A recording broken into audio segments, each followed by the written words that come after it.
Bonjour tout le monde et bienvenue sur Légende. Aujourd'hui, notre invité, c'est Gilbert Montagnier. Comment tu rêves? Je rêve comme je suis.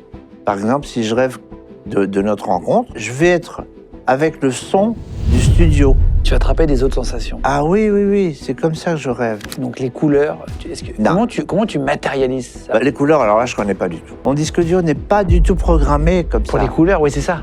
Les formes, mais je oui. suis pas dans le noir.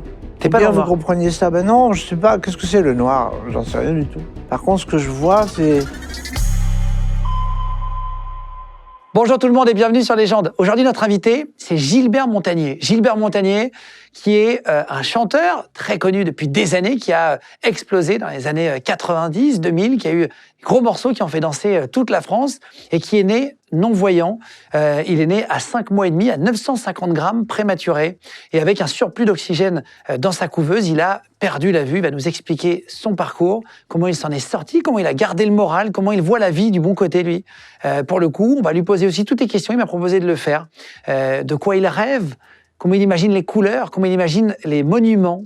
Je vais lui poser toutes ces questions. Aujourd'hui, on va aussi aborder la fois où il a failli mourir dans Fort Boyard, la fois où il a failli aussi, il a eu peur en conduisant une voiture, où il a pu conduire un avion, piloter un avion. Vous allez voir toutes ces anecdotes. Et notre partenaire aujourd'hui, c'est Icarsoft. Icarsoft qui permet de faire des diagnostics automobiles soi-même, donc à domicile. Vous pouvez commander ce qui s'appelle une valise. En fait, c'est une tablette que vous allez brancher directement à votre voiture à partir de 59 €. Vous allez pouvoir le faire sur les voitures, les motos et les poids lourds aussi.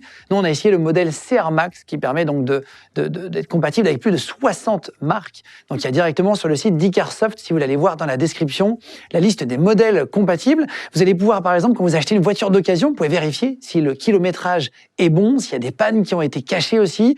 Parfois, il y a des anomalies ou des voyants qui restent allumés. Là, ça vous permet de voir justement si c'est un vrai problème ou si vous pouvez éteindre directement le voyant directement et résoudre le problème avec la valise Icarsoft. Je vous mettrai dans la description donc le lien pour la commander si vous voulez essayer ça chez vous. Et avec le code promo Légende, LEGND, vous allez avoir une promo même sur les articles déjà en promotion.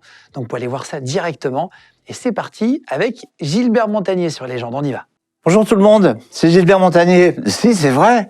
Et je suis avec Guillaume, et ça, c'est une première pour moi. Et j'ai un clap dans la main, je dis ça pour les non-voyants, parce que hop, j'ai le clap dans la main, et voilà, je me suis pas fait mal. Bienvenue Gilbert.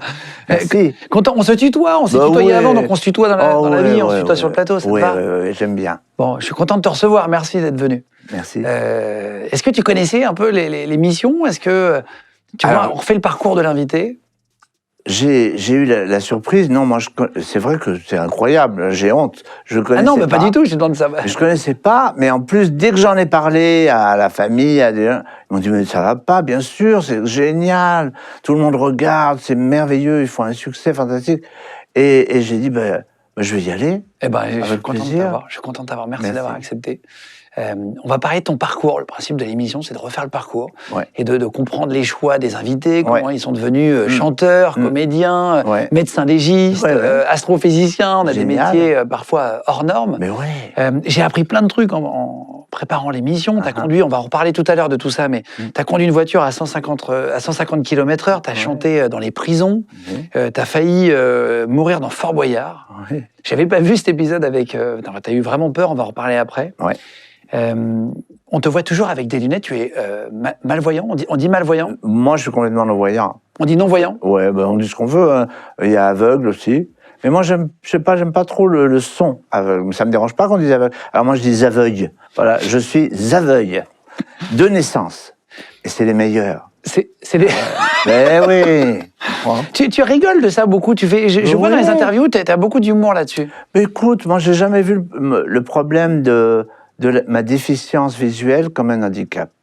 C'est une déficience, mais moi, j'ai jamais pensé que ça allait m'handicaper dans quoi que ce soit. Et c'est vrai, j'y pensais l'autre jour, tout petit, pour moi, toutes les portes du possible m'étaient déjà ouvertes dans ma tête. Vraiment. C'est important, les portes du possible, parce que si tu penses comme en France souvent, en France, dès que tu avances une idée, et tu sais, je suis sûr que tu as expérimenté ça un jour au moins, dès que tu avances une idée en France, on dit « Ah ouais, mais non, mais ça va pas être possible, là, vous vous rendez pas compte, c'est difficile, et tout ça. » Non, les portes du possible, il faut se les voir ouvertes, il faut se les voir ouvrir. Tout est possible. Tout est possible, bien sûr. Et à partir du moment où c'est le bien qui nous fait avancer, c'est le bien qui nous fait fonctionner, parce que moi, c'est ça, c'est vraiment possible. Moi, je suis sur Terre pour apporter du bien, vraiment, en toute humilité. Hein. Quand tu es rentré dans la pièce, dans le studio, je t'ai dit, Ouais. écoute, le studio est comme ça, il y a la moquette au mur et tout, et tu m'as dit, je sais à peu près la taille qu'il fait. Oui. Dès que tu es rentré. Oui, parce que ça s'entend. Ça s'entend. Ça s'entend. C'est-à-dire qu'on entend où sont les murs. Donc ça te dit à peu près la distance. Donc tu vois bien si c'est une plus grande pièce ou une petite. Alors, encore une fois, moi je vous parle à vous tous qui nous regardez, qui nous écoutez. C'est ma vision à moi. Ça veut dire que tu as des modèles non-voyants qui pensent sûrement pas comme moi. Mais moi... Oui, toutes tes réponses, c'est toi. Voilà. Bah oui, hein, je peux pas... voilà, je parle pas pour les autres. Non. Alors, attends, sur ton parcours, on va reprendre. Donc, tu es né en 1951. Oui. Tu as 74 ans. Oui, je suis né en décembre. Tu es né en hiver et tu es né. Alors, ta naissance, elle est rocambolesque. Hein, tu es né sur la table de la cuisine. Oui. Mes parents, ils avaient une chambre, une cuisine, tu vois, un petit appart. Puis ils avaient 3 enfants déjà. Oui. Donc, ils avaient dit à ma mère qu'il n'y avait pas les échographies à l'époque. Ils avaient dit que j'étais un fibrome. Alors, je me présente, c'est moi, voilà. Et donc, mes parents... un fibrome, pardon? Ben oui, je sais pas. Ils avaient dit que c'était un fibrome. Donc, ils savaient pas du tout qu'ils allaient avoir un bébé, vraiment. Ah. Et donc, quand je suis arrivé, ça n'a pas dû les arranger tout de suite, dans le sens où ils s'attendaient pas à avoir un bébé. Ben non. Ils n'avaient pas, en plus, ils n'avaient pas l'argent du tout. Hein. Donc, avoir un 4e modèle, peut-être qu'ils ont dû se dire... Et en plus, je suis né prématuré, moi, je suis né à 5 mois et demi. Putain, c'est tôt. C'est tôt. Ouais. Et on a eu une chance, si tu veux, c'est qu'on avait un docteur Feldman, qui habitait dans le même immeuble, du côté plus riche de l'immeuble. Oui. Et lui, il est venu tout de suite, heureusement. Ah oui, il était dans l'immeuble. Et oui. Et alors, il a dit, voyant la détresse un peu de mes parents, tu sais, le désarroi, il a dit, écoutez, vous inquiétez pas, le petit va s'éteindre comme une petite bougie, de toute façon. Et voyant que je m'éteignais pas, j'étais déjà allumé, tu vois. Et voyant que je m'éteignais pas, il a dit, je suis obligé quand même de lui prodiguer les premiers soins. Alors, paraît-il qu'il m'a mis du nitrate d'argent dans les yeux, je sais pas ce qu'ils font, enfin bon. Et puis je respirais toujours, donc il a appelé l'ambulance pour m'emmener à l'hôpital. Et l'ambulance, ils se sont gourés d'adresses, imagine. Ils se sont trompés, mon père, il attendait devant l'immeuble, il faisait froid. Ils sont une demi-heure, ils ont mis à arriver. Et finalement, on m'a mis dans un panier, un panier, avec du coton pour pas que j'ai froid. Oui. Et on m'a amené à l'hôpital du secteur, l'hôpital Tenon, dans le 20e. Moi, je suis né le Montant. T'es né à Paris, t'es parisien. Hein. J'ai vécu 20 ans là. Et là, ils ont dit, ah, ouais, mais c'est pas pour nous, ça, hein. Mais comme ça respire encore, on va l'emmener à Port-Royal. T'as toujours le sourire, toi. Bah écoute, oui, parce que ça devait être marrant quand même. On va l'emmener chez les prématurés. Donc, je suis resté 3 mois et demi en couveuse. Et j'ai découvert, il n'y a pas si longtemps, que c'est là que je me suis construit. Et là, je vous dis ça très sérieusement, c'est là que je me suis construit. Parce que j'étais tout seul, j'avais ni son ni image, c'est le cas de le dire, parce que les parents, à l'époque, ils ne pouvaient pas venir tout près voir le bébé. Ah bon? Non, ils n'avaient pas le droit. Ils regardaient à travers une vitre, mais à distance quand même. Oh là là. Donc, j'entendais pas la voix de maman, j'entendais rien du tout, puis j'étais tout seul. Et puis, j'ai commencé à voir les gens, le social. C'est-à-dire que j'ai ressenti les infirmières qui passaient. Alors, il y en avait qui me pensaient fini, hein.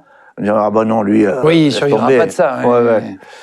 Il y en avait d'autres qui disaient, oui, bon, il a l'air sympa. Enfin, j'en sais rien ce qu'ils disaient. Mais j'ai voulu rester. J'avais le choix de partir. Je sais maintenant que j'avais le choix de partir et que j'ai voulu rester. Et je regrette vraiment pas. Oui, tu as une vie incroyable. Ouais. Tu es pas né non-voyant. C'est-à-dire que ça a été une erreur à l'hôpital, c'est ça?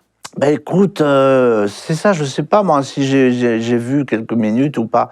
Parce que, comme j'allais mourir, ils m'ont donné un dosage d'oxygène important, mais trop important. Mais ils savaient pas à l'époque quel dosage adéquat donner. Bien sûr, bien sûr. Ouais, donc, et ça a brûlé tout le truc, tout le moteur derrière, pique et tout ça, c'est cramé, quoi. Mais c'est pas grave, hein. C'est brûlé.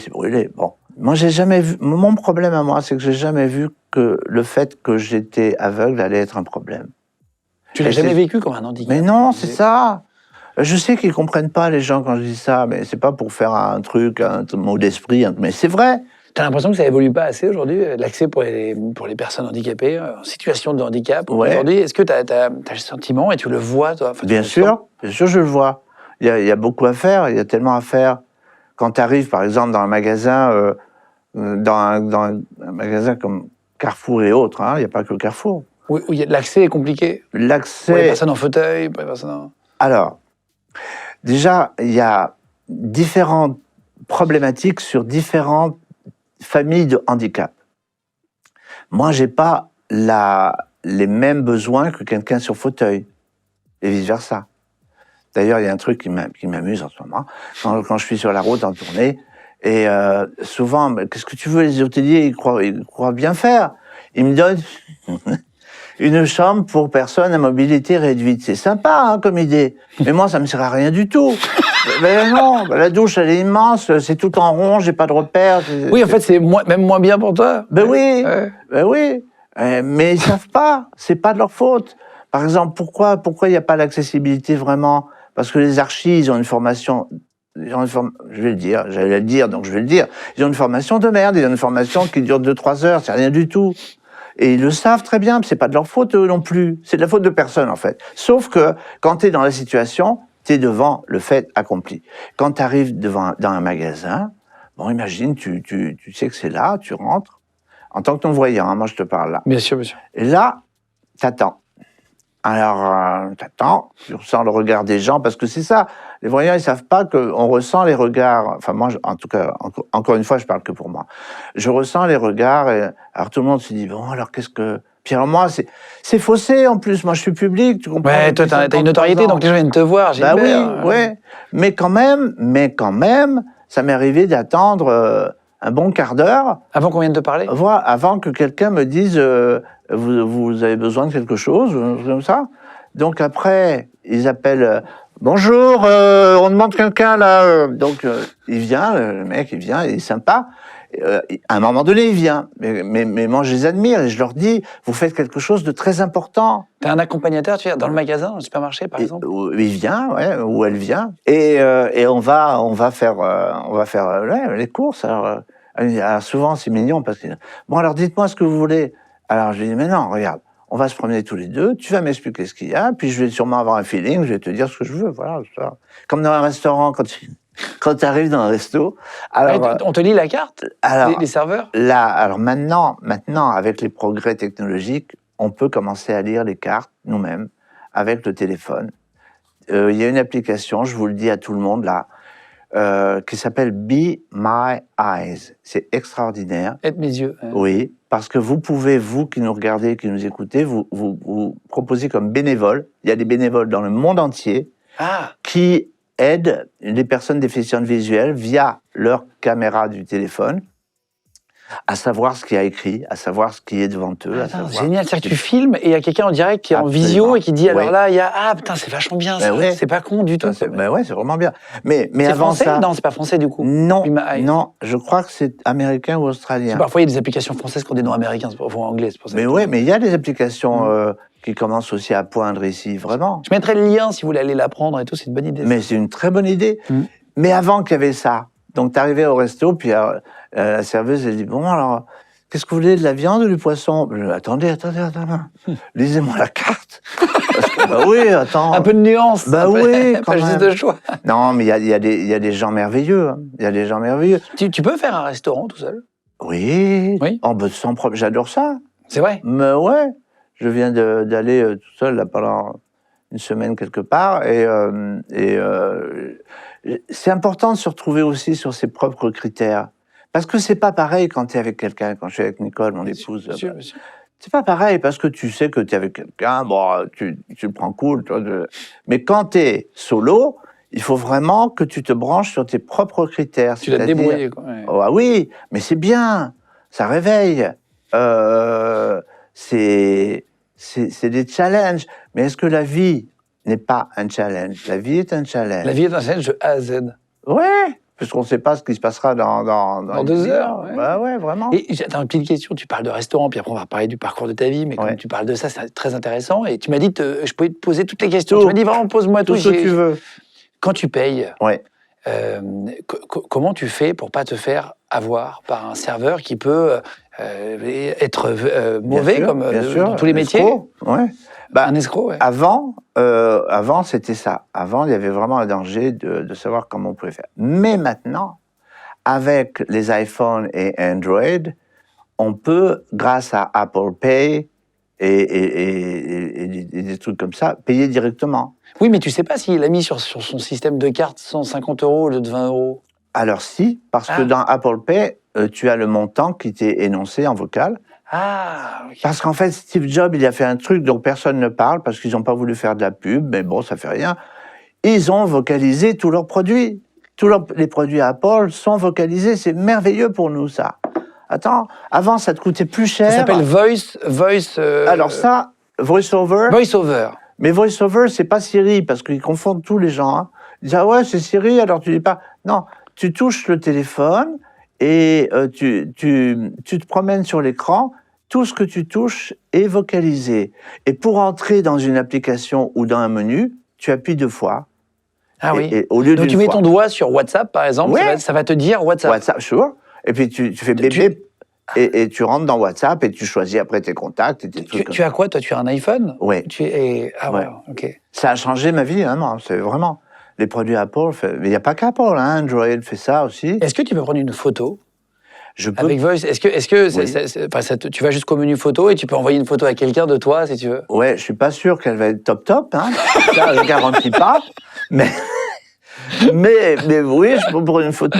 D'ailleurs, je dis des conneries parce que tu sais que maintenant, ça te dit veuillez incliner un peu à gauche, un peu à ça droite. t'aide un peu? Oui. Fort. Bon, mais c'est vrai que je suis pas trop photo. Moi, j'ai pas trop pris de photos. T'as toujours souri autant?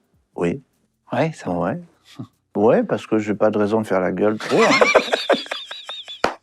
C'est vrai, écoute, quand même, j'ai beaucoup de chance depuis 53 ans d'être public. Moi, je vous adore, vraiment. Enfin, j'adore mon public. J'ai vu que tu as remis des morceaux, tes morceaux iconiques, tu les as mis sur ta chaîne YouTube. Hein, sur une chaîne YouTube, il n'y a même pas 2 ans, j'ai revu encore 12 millions de vues. Enfin, c'est des chiffres stratosphériques. Ouais, puis là, on vient de sortir le nouveau simple, là, qui s'appelle Ça sert à ça. Oui, alors ça sert à ça. Ça, c'est le single, c'est ça? Ouais. Qui est sorti, c'est ton morceau. Et il y a l'album qui arrive qui s'appelle L'amour dans les mains aussi. Ouais. Et je remercie les gens parce qu'on a eu beaucoup de bonnes réactions déjà sur le net et ça, c'est vraiment cool. C'est pour faire la fête, c'est quoi aussi l'album qui arrive là? Parce que toi, tu es très fort pour des musiques où on danse dessus. Celle-ci, en tout cas, ça sert à ça, ouais.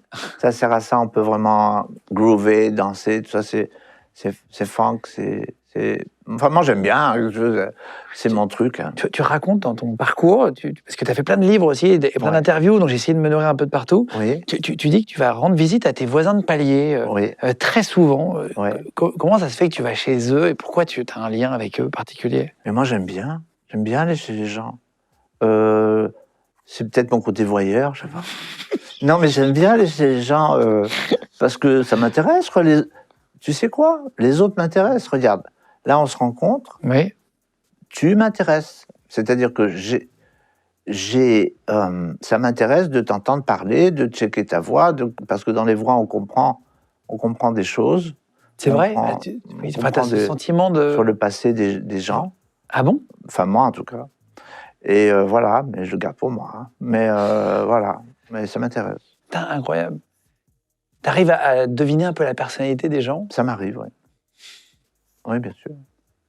Quand ils étaient enfants, par exemple. Ça m'intéresse. C'est fou. Parce que c'est les racines qui sont importantes, en fait. Si on ignore nos racines, si on veut les fuir, c'est ridicule, hein, parce que un arbre, s'il oublie sa racine, il tombe. Je veux dire, c'est simple. Mon quartier, moi, j'aimais beaucoup, tu sais, j'aimais beaucoup Ménilmontant. J'étais déjà très connu dans le quartier, parce que quand j'allais, je voulais aller faire les courses, parce que j'avais besoin de ce contact de l'extérieur. Alors, c'est pas mes parents qui me demandaient, hein, mais dès l'âge de 7-8 ans, j'allais faire les courses avec ma canne. Oui. Parce que si tu te sers bien de ta canne, c'est pas ridicule, c'est drôlement bien. Tu évites quand même pas mal d'objets. La canne avec la petite boule au bout. Ouais, pas tous. Hein. Des fois, tu t'en prends un ou deux quand même. Ah ouais. Mais on est plus fort que l'objet sur lequel on se cogne. C'est vrai que quand tu regardes Paris, mais il y a d'autres villes où il y a des métros, il n'y a pas de barrière, quoi. C'est-à-dire que tu as juste des petites boules au sol, là, je ne sais pas comment ça s'appelle, une sorte de petites rainures qui te permettent de comprendre que c'est le bout. Mais les bandes d'éveil de vigilance. Bon, voilà, ben, c'est quand même dangereux, quoi. Mais ça, c'est extraordinaire. Attends, moi, quand je prenais le métro, parce que j'ai commencé tout seul à prendre le métro à l'âge de 13 ans, il n'y avait rien du tout. Et c'est pour ça qu'un jour, je suis tombé dans les rails. En plein, ah, t'es tombé sur les rails du métro? J'étais avec une copine non-voyante, on délirait pas mal. Hein. Puis, je suis descendu 2 stations plus tôt que là où je devais descendre. Et donc, on est tombés tous les deux. Mais j'ai eu très peur. Parce qu'il n'y avait pas les bandes au sol à l'époque? Il n'y avait rien du tout. Mais le quai, il y avait plein de gens sur le quai. Tu crois que quelqu'un aurait bougé Personne n'est venu vous aider? Non, parce que, là encore, c'est pas de leur faute. Parce qu'ils se demandent, ils se disent, bon, comment on fait? Qu'est-ce qu'on fait? On lui dit pas. Mais c'est trop tard, après, tu tombes. Hein. Bon.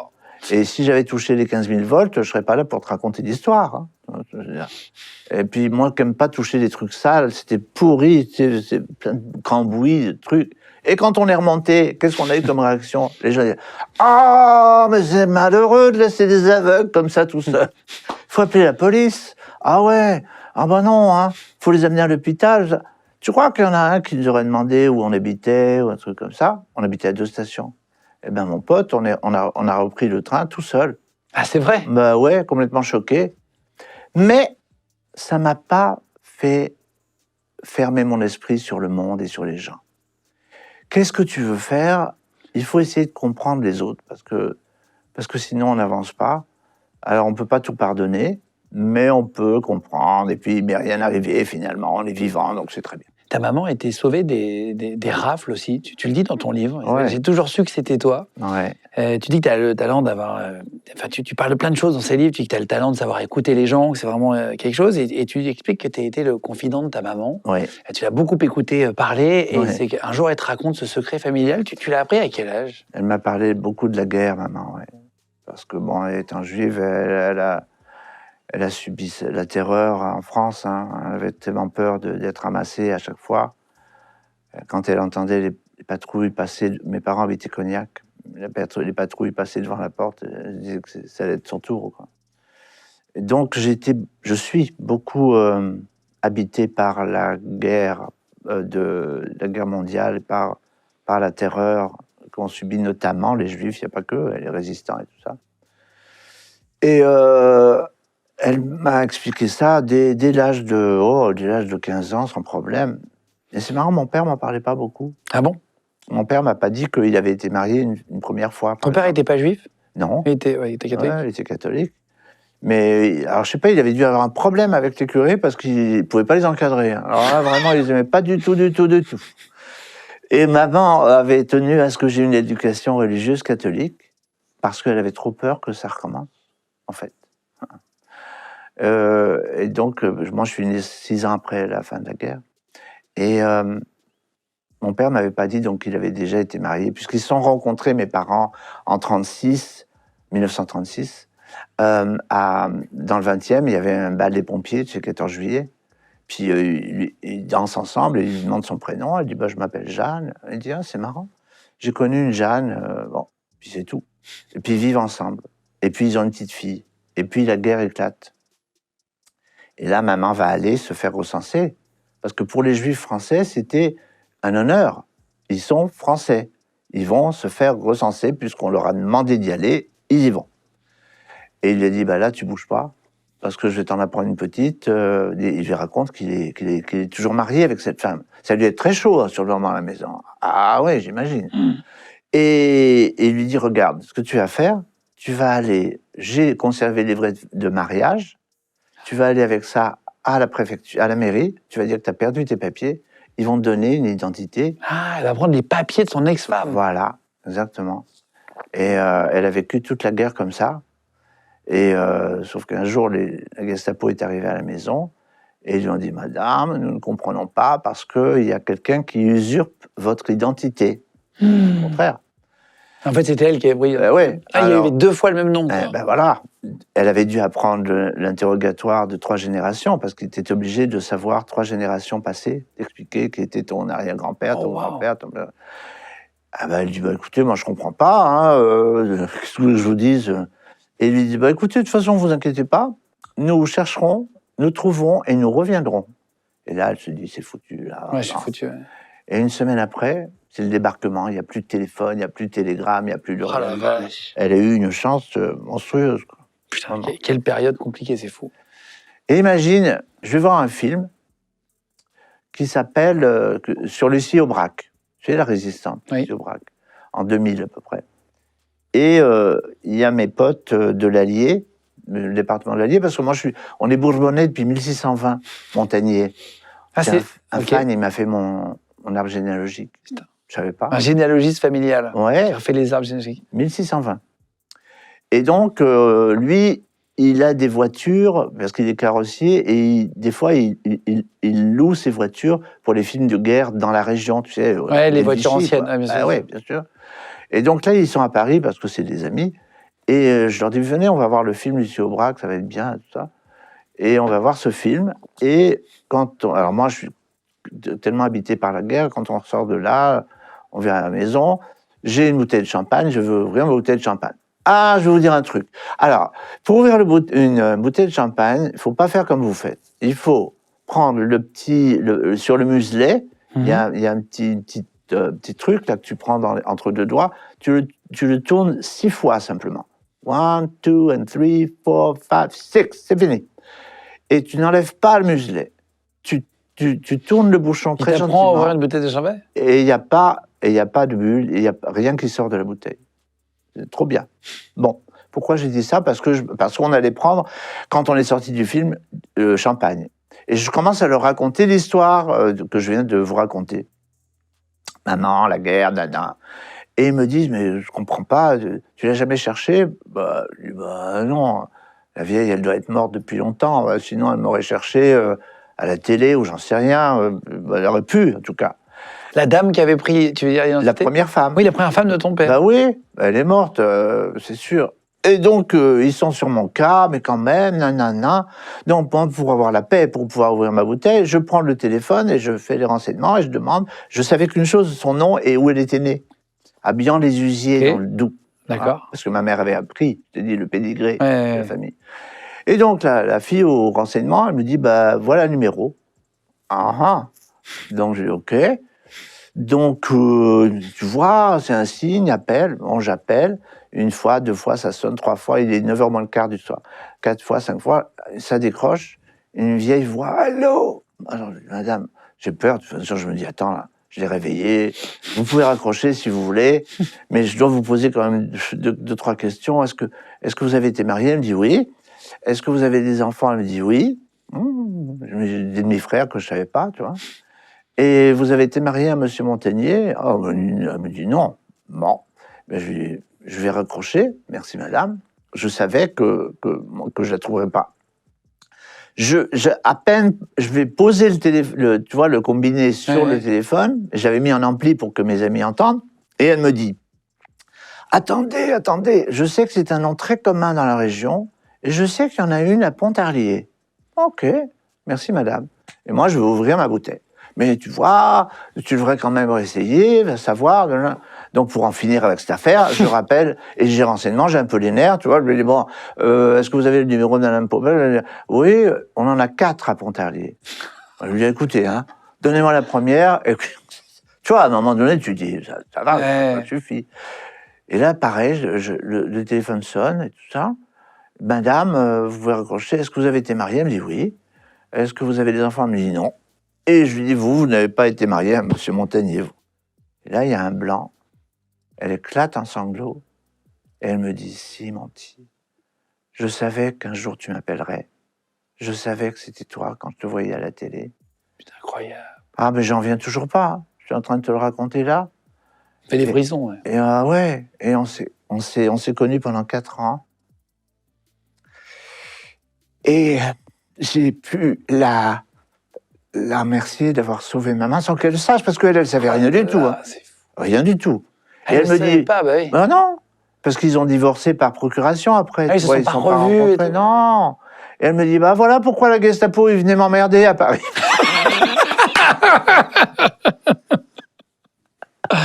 Incroyable. Merci pour le partage, c'est fou. Ah ouais, cette mais histoire. c'est une histoire de... J'en reviens pas. Voilà. Putain. Et tu l'as vu? Tu l'as rencontré, Oui, cette dame? j'ai vu pendant 4 ans. On était très proches, très proches, très très proches. Tellement proches qu'il y avait le propriétaire de son immeuble où elle habitait là. Lui, tu comprends, il voulait qu'elle dégage. Elle avait quand même 90 ans. Il voulait le vendre ou faire quelque chose avec cet appart. Alors, ce connard, on va dire, il lui éteignait la lumière dans l'escalier pour qu'elle puisse tomber. Oh, Tu comprends? Alors lui, je l'ai appelé, je lui ai parlé de son avenir. Et puis voilà, ça s'est arrangé. Et c'est fou. Et t'as reconnu à la télé cette dame-là, la première femme de ton Ben père? oui, parce que je parlais de mon père quand même. Je parlais de M. Montagnier, tu vois, du quartier, parce qu'ils habitaient le même quartier. Ouais, c'est dit dans le 20e, à Ouais, Montagnier, il y a des trucs qui Ben ouais. vont voir. Ouais, ouais. Incroyable. Mais elle m'aurait jamais écrit parce que c'était pas son style. Elle aurait jamais rien fait pour. C'est dingue. Tu sais que c'est dingue. Je suis en train de te raconter, mais j'en reviens toujours pas. Hein. C'est fou. Que j'ai pu la trouver. Tu vas commencer des études dans la musique Oui. très tôt, à 5 ans. Ouais. C'est une envie. Est-ce que comme aujourd'hui, aux enfants, on demande s'ils veulent faire du sport, de l'activité musicale, etc. Machin. Est-ce que tu commences par quoi à 5 ans? Moi, à 5 ans, j'étais dans une école, encore une fois, pour non-voyants, puisque, encore une fois, on ne nous prenait pas dans les autres, hein, donc t'avais Ouais, pas le choix. Mais enfin, heureusement, à Paris, il y a l'Institut national des jeunes aveugles, mais là, c'était à Saint-Mandé, la première école, le primaire, quoi, à partir du CP. À Saint-Mandé, et là, la directrice, elle entre dans la classe, et elle dit, est-ce qu'il y en a qui veulent faire du piano? Levez la main. Donc j'avais les mains, j'en ai levé une. Et puis voilà, ça a commencé comme ça. Parce qu'ils avaient déjà, même pour les petits qu'on était, un très bon département musique, quoi, vraiment. Et là, j'ai touché un piano pour la première fois. Et j'ai vraiment eu une émotion, quoi. Comment parce que quand on fait du piano et qu'on est voyant, on regarde des partitions pour jouer. Ouais. Est-ce que vous avez des partitions en braille? Bah oui. C'est ça, hein, tout est en braille. Tout est en braille. Et même ta chevalière est en braille? Ouais, ça c'est un cadeau de la Nicole. C'est vraiment sympa. Ouais, j'ai vu, t'es une chevalière. Ouais, j'aime beaucoup. Qu'est-ce qui a marqué dessus en braille? Ah, on peut le dire, hein, c'est pas grave. Il y a ça, le premier point c'est un A, et les 3 autres points c'est un M. Et en braille abrégé, je t'expliquerai ce que c'est comme la sténo. Oui, d'accord. Eh bien, ça veut dire amour. D'accord. Parce que le problème avec le braille, c'est que ça prend beaucoup de place. Donc, tu peux pas marquer. Ouais. Le Louis Braille, il a inventé aussi, il a créé une écriture plus short, quoi, plus abrégée. C'est pour ça que ça s'appelle l'abrégé. Et donc, en fait, comment on fait? Évidemment, on peut pas regarder puis jouer en même temps. Donc, tu as la partition devant. Et tu touches, tu as un alinéa et tu as la main droite, donc tu apprends une mesure de main droite, tu vas un peu plus bas, tu as un autre alinéa et tu apprends la main gauche, et une mesure, et une mesure, et une mesure, et tu avances comme ça.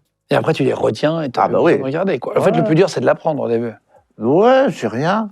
Le plus dur, c'est de l'apprendre, oui. C'est ça. Avec tous les signes respectifs et tout ce qui va bien. Ta maman va t'emmener à l'âge de 11 ans voir un concert de Gilbert Bécaud. Oui.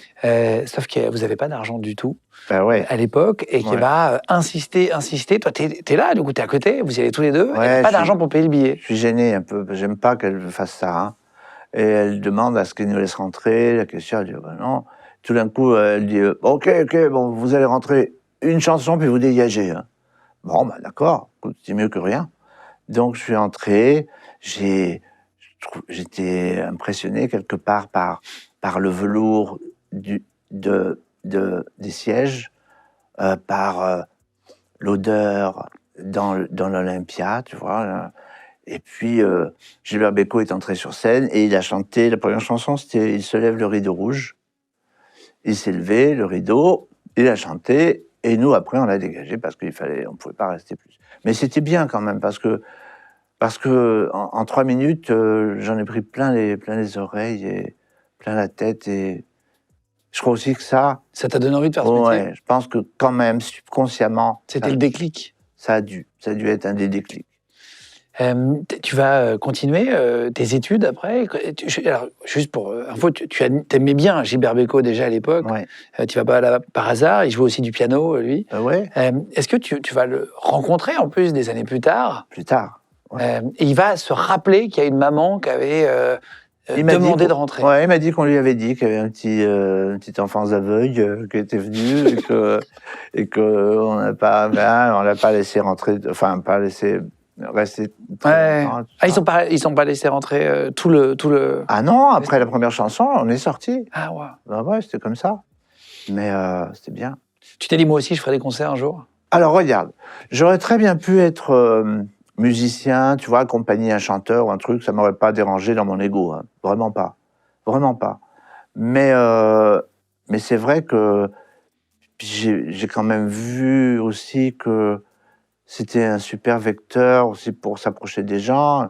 Tu voulais déjà devenir chanteur à cette époque-là? Ouais. Ah oui. Ça y est, là, t'avais ça y est, décidé. ouais. Là, je voulais essayer, ouais. Ben, T'avais un modèle ou pas de chanteur? Est-ce qu'il y avait un chanteur qui te donnait envie? Ah, ben oui, il y avait tous les gens de la Motown. Il y avait tous les Marvin Gaye, Stevie Wonder. Paraît-il qu'il était venu dans mon école et puis moi, je l'avais pas vu, on était en classe et ils m'ont pas prévenu, quoi. Donc j'étais vert, ça. J'aurais tellement aimé être là. Puis évidemment, Ray Charles aussi. Ray Charles qui était non-voyant aussi. Bah oui, il faut bien comprendre que quand même, à part Louis Braille, il y avait que Ray Charles dont on respectait l'aura dans le monde entier. Et pour nous, à l'école, nous, on jouait à Ray Charles, mais pas le piano. On jouait à la troisième mi-temps. C'est-à-dire qu'on imaginait dans la coulisse, avec les filles et tout. C'était ça notre plan. Et attends, mais tu commences à avoir un premier succès très tôt. Donc là, à 20 ans, tu vas rejoindre un peu ta sœur à Miami, c'est ça? Ouais. Voilà, tu vas chanter 4 jours, je crois, dans la rue, à un moment donné. Tu vas... Ouais, alors ça, on se dit tout. Ça, c'était plus tard. Ah, c'était plus tard, oui. D'accord. Mais je vais rejoindre ma sœur exactement à Miami, à 19 ans. Ouais. Et puis, là, je commence à jouer dans les clubs, les bars et tout. Ça se passe très bien, hein, vraiment. On jouait des trucs... je jouais au piano, comme des trucs de Joe Cocker, Let's Go Get Stoned. Vous connaissez Let's Go Get Stoned? C'est vraiment bien. Il faut écouter ça, c'est bien. C'est très, très bien. Et donc, je jouais des choses comme ça, des Beatles. Parce qu'aux États, quand tu joues quand tu jouais dans les bars, dans les clubs, il faut connaître tout le répertoire. Si tu connais pas le répertoire américain, tu peux dire au mec qui va te demander « Joue-moi ça ». Tu peux lui dire une fois « Je connais pas », 2 fois peut-être, mais la 3e fois, il te vire. Ah oui, ça plaisante pas du tout. Par exemple, pour m'auditionner, moi, c'était toujours... pendant que les gens venaient pour le happy hour, ils mangeaient les cacahuètes et les chips. Et si tu arrives à les faire taire et qu'ils s'intéressent à toi, tu as le job. Sinon, tu peux dégager. C'est pas compliqué. Hein. Mais quand même, puisqu'on est entre nous, je peux bien vous le dire, à chaque fois que j'ai pu réussir à être auditionné, ben, j'ai toujours eu le job. Ça, c'était bien. C'est vrai, ouais. Donc, là, je suis là-bas, chez ma soeur, je suis très content en Floride. Et puis, je viens en France pour 3 semaines pour les vacances. Et là, un ami, quelqu'un que j'aime beaucoup, qui s'appelle André Georget, il avait écrit une chanson pour Hugo Frey. On était allé le voir l'autre jour, Hugo Frey, 96 ans. Mais toujours là, hein, toujours... énervant, hein, tellement c'est bien. Il est fantastique. Et donc, lui avait écrit une chanson qui s'appelait « Je voudrais mourir avant toi ». Et donc, il me dit, tu veux pas venir m'accompagner, faire l'orgue, le clavier, ce serait bien. Bon, ouais, moi, j'ai rien à faire. Donc, je viens, on va chez Flèche, la maison de Claude François. Et la jeune femme, là, qui est responsable, tout d'un coup, elle me dit, mais vous aviez pas fait un disque, vous, il y a 2 ans? Je dis, oui, bien surpris qu'elle le sache, puisque vous avez tellement pas marché. Elle me dit, vous n'avez pas des chansons? Je dis, aussi. Mais je lui dis tout de suite, je ne les chanterai pas ici, je veux repartir aux États-Unis. Vous pouvez les donner à qui vous voulez, par contre, sans problème. Elle me dit, vous n'avez pas 2-3... Et on a tout de suite enregistré 2-3 chansons, tu vois, sur un magnétophone de marque Revox, ce qui était les magnétos à bande à l'époque. Bon, et puis voilà, puis je rentre chez moi à Paris, à Ménilmontant. Et là, il y a un coup de téléphone, et il y a un mec qui travaille pour Salvatore Adamo, qui s'appelle Bernard Saint-Paul, et il dit, voilà... j'ai entendu, je suis passé dans la maison d'édition, là, j'ai entendu, hein, et on veut vraiment vous produire et tout. Moi, j'avais été escroqué déjà, comprends? Donc t'as eu un contrat pourri avant, voilà. Tu pars aussi. Donc je lui ai dit, oui, bien sûr, absolument, oui. Mais sauf que je repars aux États-Unis dans 4 jours, donc non, ça va pas être possible. Mais vous vous rendez pas compte, quand même? Je lui ai dit, c'est gentil, mais non, voilà. Bon. Et c'est la seule fois où, dans ma vie, le dimanche matin, j'ai raté mon réveil. J'ai pas entendu le réveil sonner, mes parents m'ont pas réveillé. Et j'étais un charter, un charter. Ouais. Donc, il n'y en avait qu'un par semaine. T'as raté ton avion? J'ai raté mon avion. Donc, par correction, le lendemain, j'ai voulu quand même aller rencontrer Salvatore. Oui, parce que t'étais là. Ben, exactement, parce que j'étais là. Donc, je vais rencontrer, bon. Et il me dit, voilà, on veut vraiment produire, il y a une chanson là, on aime beaucoup la mélodie, on aime beaucoup, c'est très bien, tout, nanana. Je me dis dans ma tête, comment je me sors de cette galère? Alors, je lui dis, écoutez, oui, ben, voilà mon numéro de téléphone en Floride. Si vous avez vraiment besoin, vous m'appelez, hein, étant sûr que personne ne m'appellerait, de toute façon. Ben ouais. Donc, je reprends mon avion le dimanche d'après. J'avais obtenu de la compagnie de charter qui me laisse. Décale ton billet. Ben oui, c'est pas évident. Maintenant, non. ils veulent plus faire ça. Et puis voilà, et puis ils m'ont appelé. Donc, ben, je suis revenu. La maison de disques, ouais. Ouais. Ils m'ont appelé et on est allé à Londres enregistrer à Trident Studio avec tous les top musiciens. Il y avait donc toute l'équipe d'Elton John. Il y avait les choristes fantastiques qui jouaient justement avec Joe Cocker. Allez voir le film Mad Dogs and Englishmen. C'est un très beau film. Enfin, c'est pas que c'est beau, mais c'est vrai, quoi. Vous verrez les concerts de Joe Cocker. Et c'est là où tu vas faire The Fool ou rien à voir? Ben ouais, c'est ça. C'était la mélodie. C'est le c'était premier Fool. gros morceau. Oui. C'est ton premier succès. Hein. Ben oui. T'avais quel âge? T'avais 20 ans à peu près? Ouais, 19 ans et demi, 20 ans. Putain. Puisque j'ai fait l'Olympia le premier à 20 ans. Comment tu te rends compte que c'est un succès? Mais j'en sais rien au début. Attends, pourtant c'était bien en studio, je trouvais ça vraiment bien. Tu chantes en anglais sur The Fool. Hein. Oui, bah ouais, bêtise, ça, hein, pour moi c'était naturel. Mais en plus, je jouais le piano avec tous ces top musiciens. Je veux dire. Donc c'était vraiment bien. Bon, mais tu sais, j'étais tellement déjà habitué à ce que j'ai eu un petit échec quand même avec ce premier disque qui n'a pas tourné que je voulais pas m'exciter. Hein. Parce que le premier truc, je l'avais entendu une fois à la radio, j'ai jamais plus entendu. On te reconnaît dans la rue tout de suite à l'époque, je me rends pas compte. Ah oui, parce qu'il n'y avait pas autant de radio, d'internet, etc. Ben oui, il n'y avait pas l'internet, ben non. Il y avait. Par contre, la télé était très puissante et la radio aussi. Ben oui, t'avais qu'une chaîne ou deux. Donc, quand t'en faisais une, quand même. Il y avait un clip à l'époque de Fool. Aussi, il y avait un Scopitone. Les Scopitone, c'était des vidéos dans les jukebox, tu sais. Et tu passais ça, les gens le voyaient dans les cafés, je sais pas, c'est un truc. Et les gens te reconnaissaient dans la rue? Ah ben oui, rapidement quand même. Oui, oui. Dès le premier morceau, oui. C'est intéressant de savoir ça, parce qu'aujourd'hui c'est un peu différent. Oui, oui. Et là, moi j'aimais beaucoup, je veux dire, pour moi c'était pas un problème d'être public, ça me dérangeait pas du tout. On a commencé à tourner tout de suite et tout ça, ça a été très vite. Hein. Très rapide, ouais. On vendait beaucoup de disques à l'époque, hein. Vu comme maintenant. Tu vas sortir 2 albums ensuite, hein, c'est ça, 73, 76. 73. Puis après, à un moment donné, je me dis que je veux pas devenir comme ces chanteurs français stéréotypes. D'abord, je détestais la musique qu'on jouait en France. Ah oui? Oh, bon, vraiment, ouais. Moi, j'ai jamais... Qu'est-ce que t'aimais pas? Ah, j'aime pas trop les trucs, la variété française de l'époque et tout, ouais. Ouais, j'aimais pas, non. Moi, j'étais très branché Amérique et américain. T'avais qu'une envie, c'était partir aux États-Unis? Exactement. Tu pensais à ça tout le temps? Oui. Et quand tu es aux États-Unis, ouais. il y a un truc, j'ai pas trop compris comment ça s'est passé. Ben oui. En 79, ouais. Johnny Hallyday va t'appeler pour que tu l'accompagnes sur scène. Je venais de revenir. Alors, je connaissais Johnny parce que, figure-toi que dans ma petite carrière, entre 71 et 73, ils avaient fait une fiction sur moi, ça s'appelait Pour une pomme. Et c'est une belle petite histoire, vraiment, vraiment sympa. Et dans ce film, Johnny est venu jouer un rôle. Ah, donc tu l'as rencontré en tant qu'acteur. Et il était à côté de moi, il me disait, tu sais, dans ce métier, on est toujours tout seul. Là, t'es adulé, tout, tu as du monde et tout, mais rappelle-toi qu'on est toujours tout seul. Et il avait raison. Dans notre enveloppe, de toute façon, c'est pas grave. Dans notre enveloppe, on est seul. Dans notre enveloppe corporelle. Ouais, mais c'est pas grave. Mais on est seul de notre naissance à notre mort.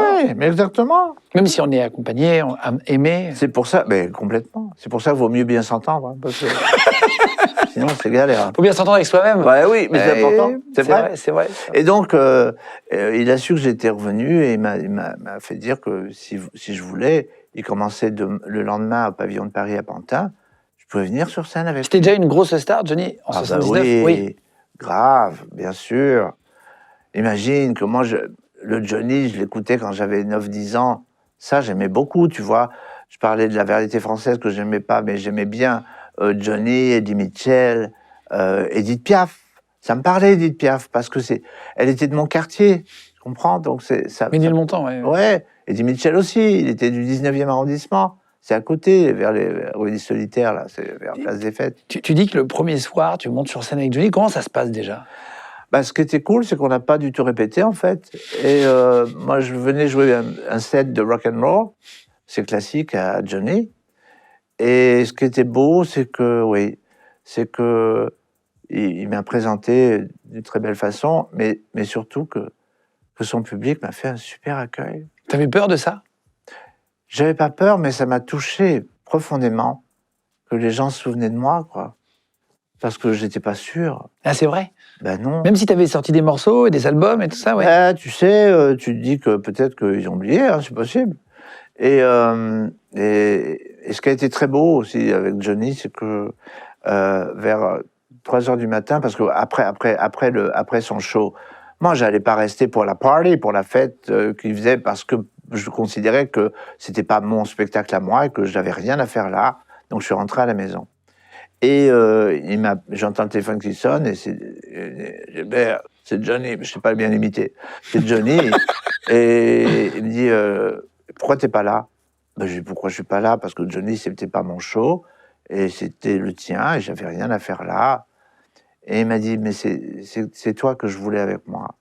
Et ça, c'est quelque chose que j'oublierai jamais. Parce que il n'y a pas beaucoup de gens célèbres en France qui se conduisent comme ça. Veuillez m'excuser, mais souvent, c'est pas ça, quoi. Je trouve que... C'était un gentil? C'était un sensible, qui avait une âme. Oui, un gentil, mais ouais, bien sûr. Le gentil, en France, c'est considéré comme un connard, mais c'est pas ça. Ah non, pas du tout. Moi, j'aime beaucoup... je crois que la gentillesse, c'est important. Et je trouve qu'en France, des fois, tu as des gens qui prennent la tête pour pas grand-chose. Je veux dire que c'est pas bien.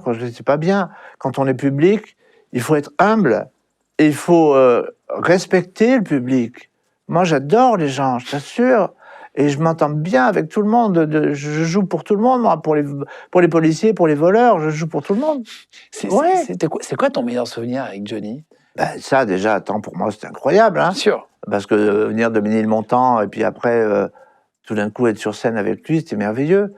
Il m'avait offert un très très beau bracelet. Et malheureusement, je ne sais pas ce qui s'est passé, mais je ne l'ai plus trouvé. Je ne sais pas. Il est tombé sur scène, peut-être, va savoir. En 1984, quelques années après, tu vas sortir un album qui va être l'énorme succès, qui va s'appeler Liberté, ouais. Ton album. Disque de platine, alors je ne sais pas combien c'est, parce qu'en fonction des années, c'est un nombre de ventes. Mais c'est beaucoup quand même, ouais. Là-dessus, il y avait On va s'aimer, C'est l'œil des tropiques. Ouais. Tu t'attendais à un succès comme ça quand tu sors un album? Est-ce que tu le sais quand tu es en studio, que ça sonne, que ça marche, ou tu n'es jamais sûr? Pour les Sunlight, oui. Pour les Sunlight, je pensais que ça pouvait marcher, que ça pouvait être un succès. Mais le premier, On va s'aimer, je ne savais pas. D'abord, tu sais, j'ai vécu cette période avant 84 un peu difficile, là, à Paris. Pourquoi? Parce que j'étais en France, mais j'avais pas de hit, quoi. J'avais pas de grand succès. Donc, quand tu allais dans les compagnies de disques, ils disaient « Ah ben oui, mais non, mais je sais que, attends, on sait que tu as un super talent et tout ça, mais il faut te réinstaller, c'est très difficile. » En 2 mots, tu ressortais sans rien. Voilà, ça veut dire ça. Donc, c'était un peu difficile. Et puis, il y a des Italiens qui y ont cru. Et ça, je leur en suis reconnaissant. Ils y ont cru. Et on a fait donc à Milan, il y avait un studio à Milan, et donc on a fait On va s'aimer, musicienne. Très belle chanson qu'a écrit Barbelivien aussi, le texte. Tu l'as fait à 2h du matin dans un studio, c'est ça? Ah bah oui, on enregistrait le jour, la nuit. Tu l'as fait par téléphone, j'avais vu. Pour les Sunlight, oui. Alors pour les Sunlight... Qui est quand même un des plus gros morceaux. Tu vois. Ah bah ouais, ça m'a ouvert les portes des discothèques, déjà, parce qu'à l'époque, dans les discothèques, on jouait des chansons entières. C'était pas juste des boucles. C'est bien les boucles, hein. Il y a des trucs très bien, il y a des sons super, mais c'est plus des chansons. Bon. Et donc, on était à la fin de l'album. Et moi, je voulais vraiment enregistrer cette chanson-là, les Sunlight. mais on n'avait pas de texte. Et le producteur de l'époque me dit, écoute, bon, si ça ferait plaisir, bah bon, c'est le dernier jour d'enregistrement, bah débrouille-toi, écoute, on n'a pas de texte. On l'appelle Barbelivien. Tu l'appelles au téléphone? Bah oui, à 1h du matin à peu près. Et je lui dis, écoute, il me faut vraiment un texte pour cette mélodie, je voudrais vraiment le faire. Il me dit, il te la faut pour quand? Bah, pour hier, ça serait bien. Donc, attends, parce qu'à l'époque, on ne pouvait pas envoyer comme maintenant avec Internet, tu envoies une chanson tout de suite. Tu les fais écouter par téléphone? Ben oui, par téléphone. Oh. Lui, avec un cassette pourri, il enregistre ça au téléphone. Ah la vache. Et puis... avec du haut-parleur, quoi, tu mets le haut-parleur. Ben oui, et il me dit, donc tu voudrais... Ben je lui dis, oui, si tu pouvais nous rappeler pendant la nuit, ça serait vraiment bien. Et puis vers 4h du matin, il a rappelé, et non, il nous a faxé le texte. Il devait être crevé, il a dû se coucher après, j'en sais rien. Il nous a faxé le texte, et c'était sur les soldats des tropiques. Alors je sais, après on a fait des gorges chaudes avec entre Cuba et Manille. Ah bah ouais, mais ça n'a pas de sens entre Cuba et Manille. Mais on s'en fout, ça sonne bien. C'est pas grave, vraiment, arrêtez. On est là pour danser, quoi. Ouais, évidemment. Donc j'ai pu enregistrer Sunlight. Et là j'étais très content. Et là tu le sens direct que ça a marché, ouais, tu dis. Ouais, là ça. Tu sens que ça sonne. Ah ouais, ça fait plaisir. Et tu peux pas savoir. Tu sais que, d'ailleurs, vraiment, je voudrais que tu viennes la prochaine fois voir un de mes concerts. Avec plaisir. Parce que j'ai la chance d'avoir, d'une part, un public super large et surtout un public super chaud. Et normalement, c'est vraiment le feu tout le temps. Eh bien. Je te disais tout à l'heure, je te l'ai dit dans le bureau, mais il y a quelques années, j'ai animé des émissions et un jour, on t'a reçu, il y a très longtemps, donc en 2014, Tout peut arriver, que j'animais sur M6, et c'était une émission un soir, et toi, tu étais l'invité principal, et il y avait des caméras cachées, etc., machin, bref, il y avait un public, vous étiez très nombreux dans le public, et t'es arrivé, je me rappelle, t'as commencé à jouer du piano, et je me rappelle que tout le monde, ça m'a marqué, parce que tout le monde s'est levé, d'un enfant qui est dans le public aux grands-parents, tout le monde s'est levé, et j'ai dit, putain, c'est rare les artistes qui emmènent tout un public d'un coup, tu vois ce que je veux dire, il y a personne qui est resté assis, et tout le monde s'est levé à taper des mains. Ouais, c'est beau, bien sûr, c'est beau. Et ça m'a marqué, ça. Et donc, je fais tout le show, si tu veux, normalement, ça se passe vraiment bien, tout ça. Mais dès que je finis avec les Sunlight, c'est encore plus fort. C'est bizarre. Tout d'un coup, il y a encore une autre énergie, ça monte. Et c'est la grande folie, quoi. C'est vraiment bien. Alors, merci, public. Et donc, comment tu vas vivre ce moment où ça explose pour toi, la notoriété? Parce que pour le coup, là, d'un coup, c'est encore un autre truc. Ouais. Alors là, je le vis très bien. Parce que j'ai mûri. D'abord, j'ai vécu mes moments de galère. Et quand tu vis un échec, après, tu vis différemment le succès. Les moments de galère, et tu parlais de... Quand j'ai fait la Manche de 3 jours, oui, ça m'est arrivé en Floride. J'ai fait ça parce que je voulais ramener un peu d'argent à la maison, et que... Voilà, mais c'est pas facile, hein. C'est très difficile. J'avais une boîte de Nescafé, avec quelques pièces dedans, et puis je me servais comme des percussions, et je chantais mes problèmes en anglais. Je leur expliquais que j'étais un pianiste et que je voulais surtout trouver un job, que c'était pas mon ambition, c'était pas de rester à faire la manche dans la rue, voilà. Et donc j'ai fait ça 3 jours, hein, j'ai pas fait ça non plus 2 mois. Mais donc évidemment que après, quand le succès est revenu, j'étais très très bien, parce que j'ai appris aussi à m'extérioriser plus, c'est-à-dire à avoir la force de commander, contrôler. C'est pas dire non. Voilà, de dire non, et de dire sur les plateaux, bon alors regarde, dis-moi où sont les caméras, d'ailleurs tu as vu, j'ai demandé ici, quand on a commencé. Oui. Dis-moi où sont les caméras, que je puisse savoir dans quel sens je dois regarder, enfin, c'est du b.a.-ba, quoi, mais pour jouer avec ce que je peux jouer. T'as pris de l'assurance, quoi. Ouais, bien sûr. Et puis, non, mais... Et depuis, ça va très bien, quoi. Vraiment, ça va très, très bien. Est-ce que tu as vécu un moment improbable avec un fan, une fan, quelque part, qui t'a reconnu loin Plein de trucs. J'ai un groupe parmi les fans, j'ai un groupe de super fans. Ils sont à peu près, peut-être, je sais pas, 50, 100. Mais super. Et ceux-là, ils viennent partout où on est. N'importe où au monde. Et je les adore parce qu'ils n'ont pas spécialement de moyens. Et ben, ils se débrouillent. Ils viennent. Et je les aime beaucoup, quoi. Je suis très reconnaissant à ça. Comment est-ce que, quand on est non-voyant, Ouais. comment est-ce qu'on drague, comment est-ce qu'on rencontre l'amour? À l'époque, il n'y avait pas d'application de rencontre. Ah bah non. Et tu avait disais rien. que tu étais dans une école avec des voyants, Ouais. enfin au début avec des non-voyants, des Ouais. malvoyants, et Ouais. puis après dans des écoles avec des voyants. Ouais. Comment est-ce qu'on fait? Ben, c'est une bonne question, dans le sens où... Ça peut paraître bête la question, mais non, elle non, est elle n'est pas pas bête. bête du tout, parce que c'était quand même... C'était mon désir de m'approcher des filles voyantes aussi. Les non-voyantes, je les connaissais, donc on s'entendait bien. Hein. Mais, Tu cherchais une femme, tu espérais en tout cas rencontrer l'amour avec une femme une femme voyante. Ouais, je trouvais qu'il n'y avait pas de raison. En fait, je trouvais qu'il n'y avait pas de raison pour que ça ne puisse pas être. Voilà. Donc, j'avais des copines voyantes, mais c'était juste des copines, quoi. Je voyais bien que on n'allait pas en jouer, quoi. C'était juste comme ça. Bon.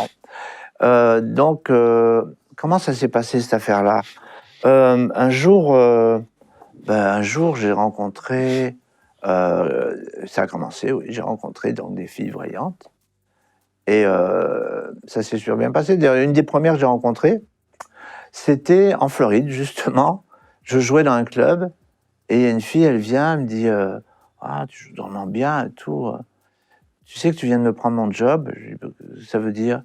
Je dis « Oui, depuis jusqu'à hier soir, c'était moi au piano. Et ils m'ont viré pour te prendre toi. » Bon, alors j'étais un peu embarrassé. Et puis on s'est connus, et tout de suite, très connus, en fait. Et on est restés ensemble quelques mois, quoi, voilà. Quand on est voyant, une des premières choses qui attire, évidemment, c'est le physique. Ouais. Et toi, c'est quoi? C'est la voix? C'est l'odeur? Look, je vais t'en dire une petite. C'est que moi, je suis plus attiré par le stock que la vitrine. Ça, en général, c'est mon truc, ça. Je suis plus attiré par l'intérieur de l'être que par ce qui se passe à l'extérieur. Après, je découvre l'enveloppe, tu vois. Mais d'abord, je lis la lettre. Ça m'intéresse. Mais j'aime bien l'enveloppe. Attends, faut pas croire que parce qu'on voit pas avec les yeux, on n'a pas checké l'enveloppe, hein. Oui, non, mais c'est intéressant de comprendre. C'est la personnalité, c'est ce qu'il y a dedans, quoi. Oui, oui. Ce qu'il y a dans le cœur. C'est le vécu de la personne aussi.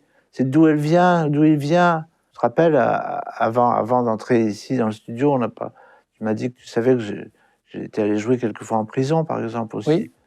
Parce que je pense que la lumière, elle n'est jamais vraiment éteinte chez un être.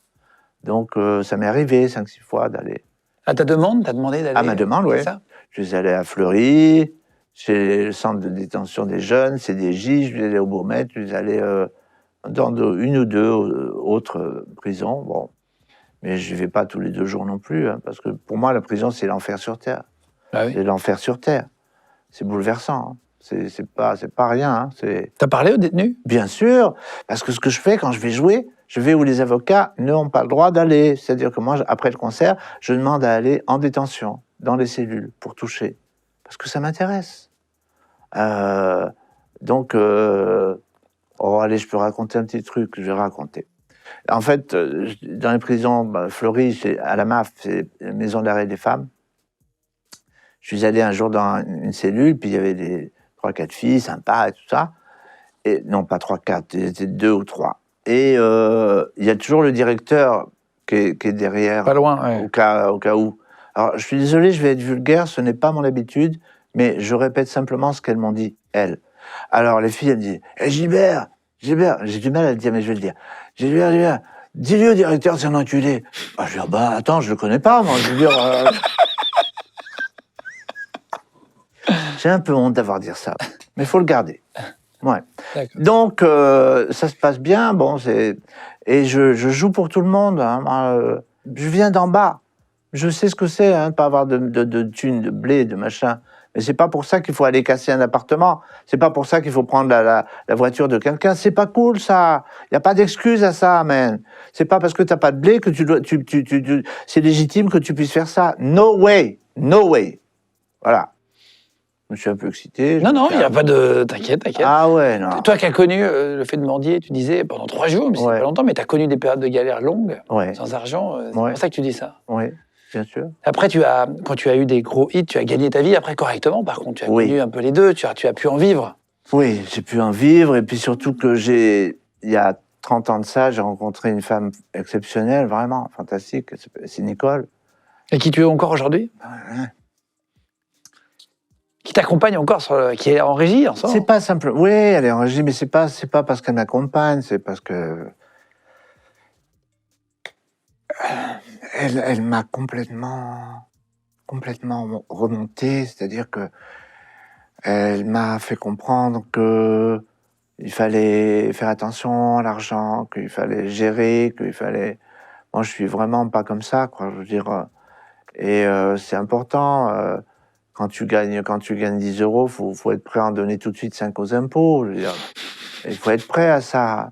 Mais moi, j'y pensais pas au tout début. Je m'en foutais complètement. Et puis, un jour, mais il y a longtemps, hein, je vous parle de ça.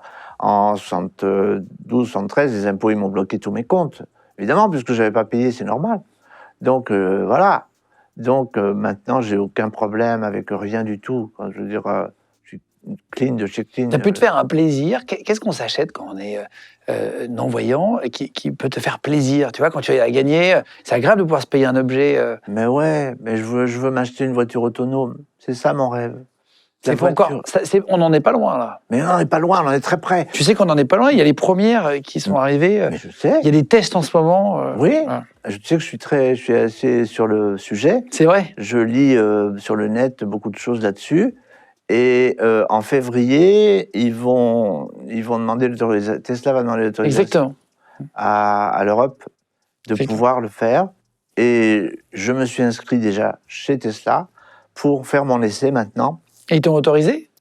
Ah oui, il y aura quelqu'un quand même à bord qui peut toucher le volant s'il y a un problème. Mais on va faire un test. Et tu vas te mettre au poste de pilotage? Ah ouais, c'est trop bien.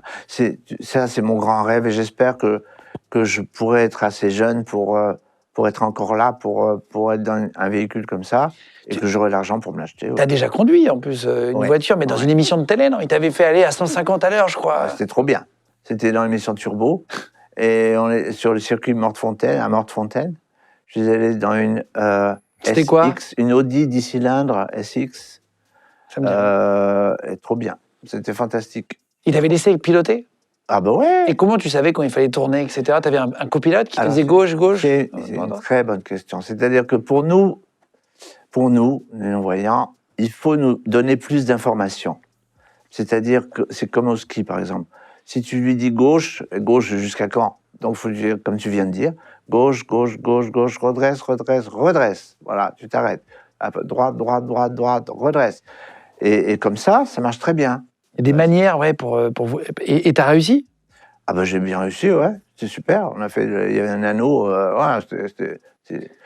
Mais tu sais que j'ai piloté en tout cas les avions. T'as piloté un avion? Oui. T'as piloté quoi comme avion? C'est incroyable. Alors, ça commence par un petit Tobago 4 places. Je vois pas ce que c'est. C'est un petit bimoteur, je crois que c'est un bimoteur. Je vous mets la photo, si vous suivez, je retrouverai la photo, je vous la mettrai à l'image. Modèle, un Tobago. Alors là, c'était marrant parce que c'était pour Paris Match. Et tu sais, ce qui m'énerve des fois avec les journaux, c'est qu'ils te demandent toujours les mêmes choses pour une idée de reportage et tout ça. Oui, on va vous installer au piano, puis vous allez faire... Je dis, attends, le piano, d'accord, mais il n'y a pas que ça. Non plus. Donc j'aurais dit, je veux faire ma première leçon de pilotage. Et alors ils ont dit, oh, il est marrant, Gilbert, ça va être un trait d'humour et tout ça. Mais moi, je dis, sérieux, je voulais. Donc on est allé. Et on arrive devant l'école de pilotage. Et le directeur, mec sympa, bonjour. Et il me dit, écoutez, votre musique, moi j'aime beaucoup, mais ne croyez pas que je vais vous laisser toucher quoi que ce soit à mon avion. Bon, je lui dis, c'est pas grave. Et je l'ai branché sur autre chose. J'ai commencé à lui parler de choses et d'autres. Et tout d'un coup, la glace s'est brisée. Et il m'a dit, OK, on monte à bord. Et là, il a mis les 2 mains sur mon bras et il m'a guidé pas à pas, c'est-à-dire m'a appris à corriger l'assiette. Donc vous avez décollé? J'ai décollé. Tu as décollé? Oui, monsieur. Et j'ai roulé à peu près 20 minutes. Et sous ses instructions, évidemment, incroyable. Eh bien, je me suis posé et j'ai redécollé. Et il m'a dit que s'il ne l'avait pas vu, il n'aurait pas cru que ce fût possible. Incroyable. Mais en fait, je n'ai pas fait que pour moi. Bien sûr, j'ai fait pour mon plaisir à moi. Mais j'ai fait aussi pour qu'ils comprennent qu'un modèle aveugle, il peut faire ça. Un modèle aveugle. Ouais, il peut faire. Donc c'est important. Il y a un truc que tu n'as pas fait encore, parce qu'on va parler après de tes expériences, tu es allé à Fort Boyard, enfin, il t'est arrivé plein d'anecdotes, mais est-ce qu'il y a un truc que tu n'as pas encore fait, du haut de tes 74 ans, que tu aimerais faire? J'aimerais bien aller dans l'espace. Bien sûr, j'aimerais bien aller dans l'espace. Ah ouais, alors je vous vois, vous qui nous regardez, vous qui nous écoutez. Ouais, bah, de toute façon, les aveugles, tu les emmènes là, tu leur dis que t'es là-bas, puis c'est pareil pour eux. Quoi. Pas du tout, hein. C'est pas ça. Alors, quand j'ai fait... Non, c'est vrai, des fois, les gens disent ça. Quand j'ai fait rendez-vous en terrain connu. Ah, t'as fait rendez-vous? Ah T'es allé où? Merveilleux. On est allé aux Anskar, c'est au nord de l'Inde, à 70 km de la frontière pakistanaise. Et loin, quoi. À 4000 et quelques, ouais, on était sur des petits chevaux spéciaux qui naviguent sur une petite arête. Oui, oui, Et oui. que si ils délirent à droite ou à gauche, t'es foutu. Hein. Il n'y a pas de rattrapage, il n'y a rien du tout. Donc, la seule chose que moi, je croyais qu'on allait aller au soleil, en Afrique, je sais pas, je m'imaginais. Parce qu'ils te fournissaient des vêtements d'automne, des vêtements d'hiver, des vêtements d'été. Exprès, pourquoi donc, tu sais saches pas? Bah ouais. Et donc... Ah, je savais pas qu'ils faisaient ça. Si. Maintenant. Et j'avais juste demandé un truc, c'est qu'on dise pas que j'étais non-voyant. C'était à moi de le dire à la famille, parce que je savais qu'on allait rencontrer une famille. Tu vois ce que je veux dire? Donc moi, je voulais pas que personne dise ça. Et ça a été merveilleux, ça a été fantastique. Et alors, en 1995, tu vas faire aussi une émission, tu as participé à Fort Boyard, enfin, t'en fais plein. Et t'as aimé l'expérience? Oui, j'ai aimé l'expérience parce que ce qui est frappant, c'est que d'abord tu es treuillé pour arriver pour monter quoi. Oui, tu arrives en bateau et après tu es dans une espèce de grappe en corde. C'est marrant. Une grue, quoi, une grue. Ouais, mais c'est sympa. Et puis toute l'équipe était vraiment bien, tout ça. T'avais des épreuves qui étaient waouh. Ce que j'ai pas aimé, c'est il y avait une épreuve où il faut chercher une clé qui est tout au fond d'un grand vase, mais il m'avait mis des souris mortes et des trucs terribles à toucher, quoi. Moi qui n'aime pas toucher des trucs comme ça, c'était flippant. Hein.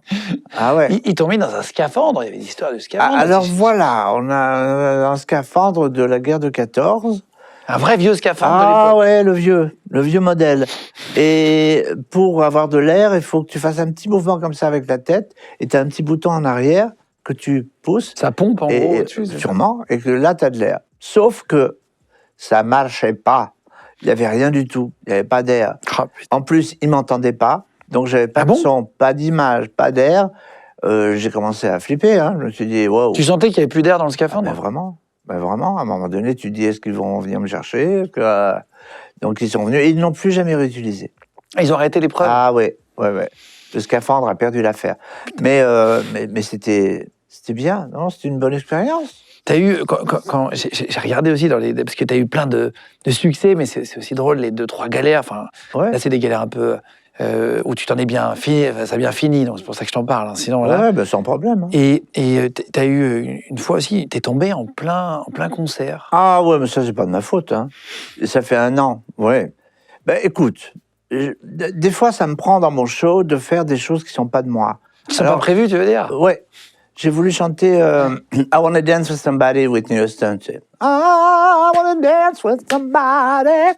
Et puis, quand je fais ça, des fois, je demande à une jeune femme de l'assistance si elle veut monter sur scène pour qu'on danse ensemble. Donc, il y en a une qui est montée, sympa. Hein. Et t'as pas le temps de parler, évidemment, t'es en train de chanter, tout ça. Et donc, on danse et tout, on est excité.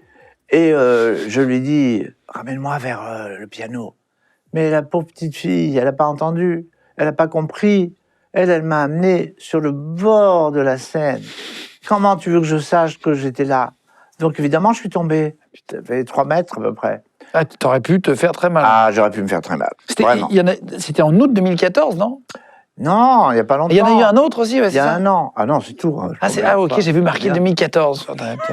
Tombé qu'une fois, ça va. J'ai vu que que tu croyais aux anges.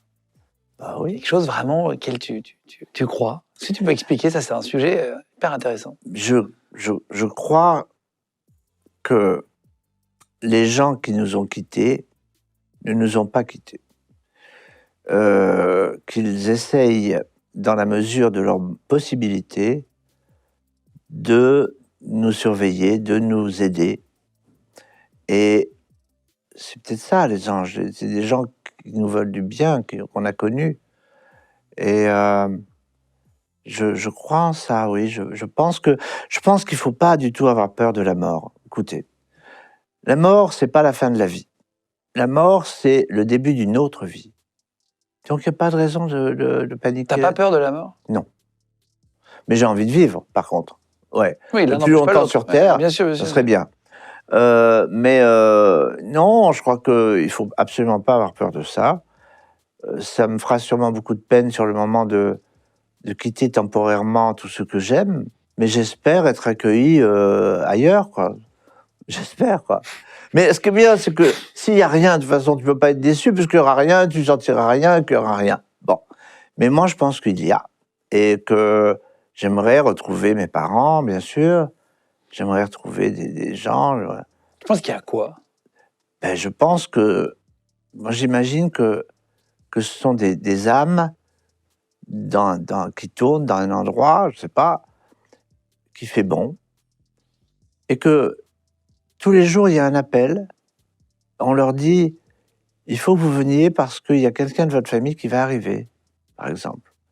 Et ils attendent dans un certain endroit et ils attendent et c'est comme ça qu'on se retrouve. Je crois que c'est ça. Et toi, tu n'as jamais vu. Non. Comment tu rêves? Je rêve comme je suis. C'est-à-dire, par exemple, si je rêve de notre rencontre, ça peut arriver, bah, je vais être avec le son du studio, là où on est, le même. Tu vas te rappeler de oui. cette ambiance. Pareil. Il y aura le petit bruit de la clim au fond. Il y aura tout ça. Il y aura le toucher du velours du fauteuil, par exemple. Tu vas te rappeler des autres sensations. Ah oui. C'est comme ça que je rêve. J'ai l'olfactif aussi. Ouais, tu ressens. Des odeurs aussi. Ouais, vraiment. En parlant d'odeur, j'ai une petite faim, là. Oh. Oui, donc tu fais donc les couleurs. Comment tu matérialises ça? Très bonne question. On te parle de couleurs, mais les couleurs, alors là, je connais pas du tout. Là, je vais pas te faire de dire que je peux. Non, les couleurs, j'ai pas. Mon disque dur n'est pas du tout programmé comme ça. Pour les couleurs, oui, c'est ça. Je connais pas. Les formes, mais je suis pas dans le noir. T'es pas dans le noir. Vous compreniez ça? Ben non, je sais pas. Qu'est-ce que c'est le noir? J'en sais rien du tout. Je suis pas dans le blanc non plus. Mais non, je connais pas les couleurs du tout. Est-ce que tu vois s'il y a une très grosse lumière? Alors des fois, j'ai des flashs de lumière, pas tout le temps. Hein. Des fois, j'ai des flashs de lumière. Par contre, ce que je vois, c'est le soleil quand vous ne le voyez pas vous, parce qu'il est encore derrière les nuages. Et alors, je dis à ceux qui me connaissent pas, tu vas voir, dans 2 minutes, le soleil va arriver. Les autres, ouais, d'accord. Eh ben, il arrive. Parce que je le sens. Comment te dire? Je le sens. Je sais exactement où il est. Et ça, je ne me trompe pas, par contre. Hein. Ah, c'est fou. C'est hyper intéressant. Bah ouais. Non, mais c'est de comprendre. Ouais, moi, j'ai ma façon de voir qui est la mienne. Et tes vêtements, c'est ta femme qui te les choisit ou tu choisis, toi Alors, tu demandes comment c'est en fonction de ce dont tu as envie? Voilà. Moi, je choisis les textures, mais Nicole, elle choisit les couleurs. Oui, c'est vrai. Et comment ça me va ou comment ça me va pas. Parce que c'est vrai que c'est pas quelque chose qui m'empêche de dormir la nuit, ça. J'aime bien hein, les vêtements. J'aime bien qu'on me dise que ça me va bien, que c'est bien, bon. Mais je suis un peu impatient dans les essayages, quand je vais essayer des vêtements, je suis pas très cool, en fait. Comment t'es, toi, quand tu vas essayer? T'es patient? Moi, j'y vais tout seul, moi, comme ça, Ouais. Donc, tu prends ton temps Ouais, non, mais justement, j'aime pas trop non plus. Oui. C'est fatigant. Mais c'est ça. C'est très fatigant. 1 fois, 2 fois, c'est bien, mais... Exactement. Ah non. Et du coup, j'y vais tout seul pour pas faire chier les autres. Bah écoute, je vais faire ça. Si Voilà. Oui, mais alors là, Nicole va dire, oui, mais tu comprends, je veux pas que tu ailles tout seul, parce qu'après, comment ça va faire? Non. Alors bon. Elle va pas aimer l'imitation, Nicole. Non, elle aime pas quand je l'imite comme ça. Tu fais tout avec elle aujourd'hui? Oui. Tu dis que ça fait 30 ans que tu étais avec elle. Oui. On fait la plupart des trucs, mais ça veut pas dire qu'on n'a pas aussi nos moments où on fait chacun ce qu'on a à faire. Enfin, tu sais, Nicole, elle travaille, moi je m'amuse, donc c'est pas pareil, mais... Elle fait quoi dans la vie? Elle bosse être avec toi dans cette... Ah ouais, Nicole, elle gère tout. Quoi. Elle gère les concerts, Elle s'occupe aussi des relations publiques. Elle s'occupe... c'est d'ailleurs le simple qui vient de sortir, le single, ça sert à ça. C'est elle qui le produit, elle produit exécutivement. C'est nous qui produisons, quoi. Et ça veut dire que c'est nous qui mettons l'argent pour le faire. Et puis l'album qui vient, là. Donc c'est quand même beaucoup d'investissement par rapport à ce qu'on va... à ce qu'on va avoir, dans le sens... Et vous savez quoi, un truc qui m'a vraiment scotché, toi tu le sais sûrement, 1 million de vues sur le net, combien ça fait d'argent? Ça dépend de la longueur de la vidéo, de ce que c'est, des pays qui regardent. Je crois que c'est beaucoup de... Il y a beaucoup de facteurs, en fait, dans l'algorithme. Moi, on m'a dit, alors peut-être que je dis une connerie, c'est peut-être une erreur, on m'a dit que ça fait à peu près 4 500 €. Et si c'est ça, c'est dramatique. Parce que c'est rien, quoi. C'est vraiment rien. Quand tu as un album, ça coûte à peu près 80 000 € sans problème. Hein. À produire, tu veux dire? Ben ouais. Donc, comme les disques physiques c'est à peu près fini et qu'il n'y en a pas, hein, c'est pas... Après, les gens écoutent aussi sur Spotify, Deezer, tu vois, voilà, les plateformes. C'est ça. Ouais. Ouais. Ça, je sais pas, je saurais Alors, pas dire. Il y a en plus, bien sûr, les droits d'auteur quand même, heureusement. Mais si c'est 4 500 pour 1 million de vues... Patrick Hernandez vit de musique encore, ouais. C'est connu. Et ah ben ouais, toujours... Born to be Alive, bien et sûr. Toi, tu as toujours des droits d'auteur, des morceaux qui sont joués chaque année, qui te permettent de vivre. Oui, bien sûr. Les Sunlight, enfin, tout, musicienne. C'est quoi le secret d'un couple qui dure, comme toi avec ta femme depuis 30 ans? Comment tu fais? Écoute, on le vit, déjà. Se rappeler qu'on a beaucoup plus à faire ensemble que à ne pas faire ensemble. Et puis, l'amour, c'est une flamme qui s'entretient quand même.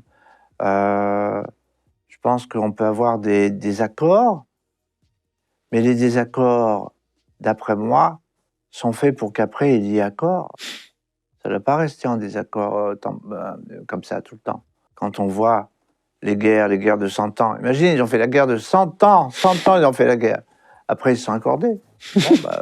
Bon, c'est un long désaccord, là. Ça va pouvoir s'arranger. Tu as combien d'enfants? Alors, au départ, j'ai 2 enfants, Eric et Nicolas.